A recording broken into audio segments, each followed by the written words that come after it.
مولاي صل وسلم دائما ابدا على حبيبك. السلام علیکم ورحمۃ اللہ وبرکاتہ. آج میں آپ لوگوں کو رزق بنانے کا نسخہ بتاتا ہوں. ایک شخص رسول اللہ صلی اللہ علیہ وسلم کی بارگاہ میں حاضر ہوا اور عرض کی، یا رسول اللہ تنگی ہے، کچھ نسخہ بتائیے.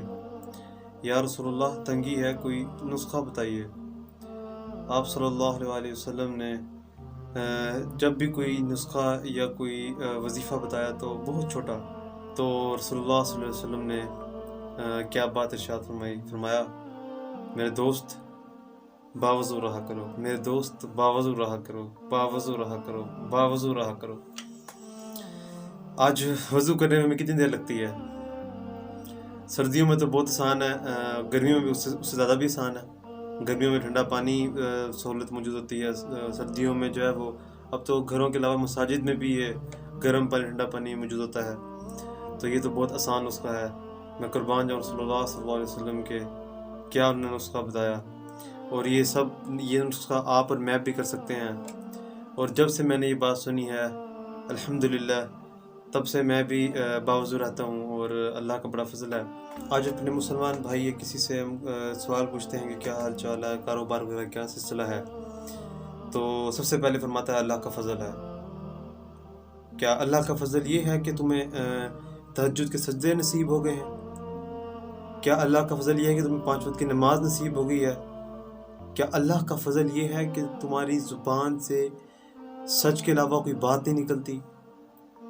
فرماتا ہے نہیں نہیں نہیں نہیں، میں جھوٹ بھی بولتا ہوں، میں یہ کام بھی کرتا ہوں، وہ کام بھی کرتا ہوں، 2 نمبری بھی کرتا ہوں، سب کام کرتا ہوں میں.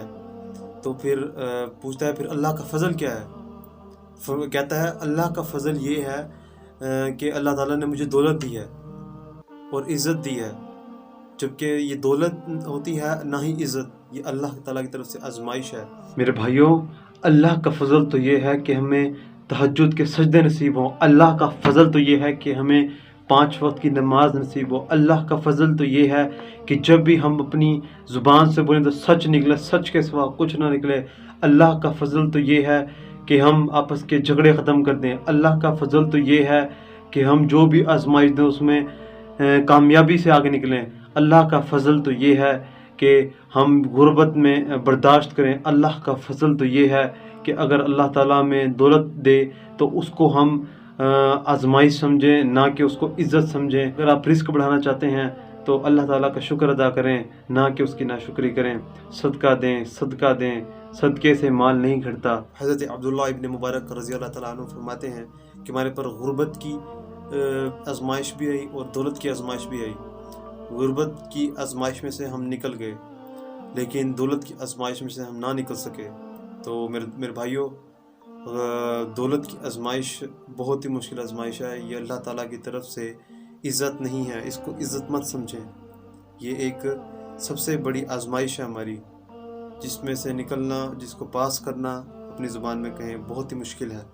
میرے بھائیوں، اللہ کی فرما برداری کریں، اللہ کی نافرمانی نہ کریں.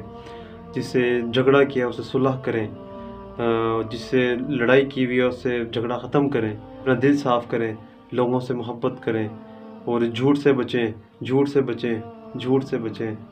سچ بولیں، کبھی بھی اپنی زبان پہ غلط الفاظ نہ لیں. اپنے اخلاق بہتر کریں. اللہ کی قسم آپ کا رزق بڑھے گا. اگر یہ بات میں کہوں تو آپ تجربہ کر سکتے ہیں، لیکن جو بات رسول اللہ صلی اللہ علیہ وسلم فرمائے وہ تجربہ نہیں، اس پر عمل کریں گے وہ ہوگا. آپ اس پر عمل کریں، انشاءاللہ العزیز رزق بڑھے گا، لازمی بڑھے گا، ضرور بڑھے گا. تو میں دین کا ایک ادنا سا طالب علم ہوں، اور میرا مقصد اسلام کی تبلیغ کرنا ہے. انشاءاللہ اس نیک مقصد میں آپ لوگ میرا ساتھ دیں گے، اور ہم لوگ مل کر اس دنیا کے کونے میں موجود ہر انسان تک دین کے اس نیک پیغام کو پہنچائیں گے. انشاءاللہ آپ لوگ اس مقصد میں میرا ساتھ دیں گے. اور آج کے لیے اتنا ہی. انشاءاللہ اگلی ویڈیو میں آپ لوگوں سے ملاقات ہوگی. تب تک کہ اپنے بھائی کو اجازت دیجیے. اللہ حافظ.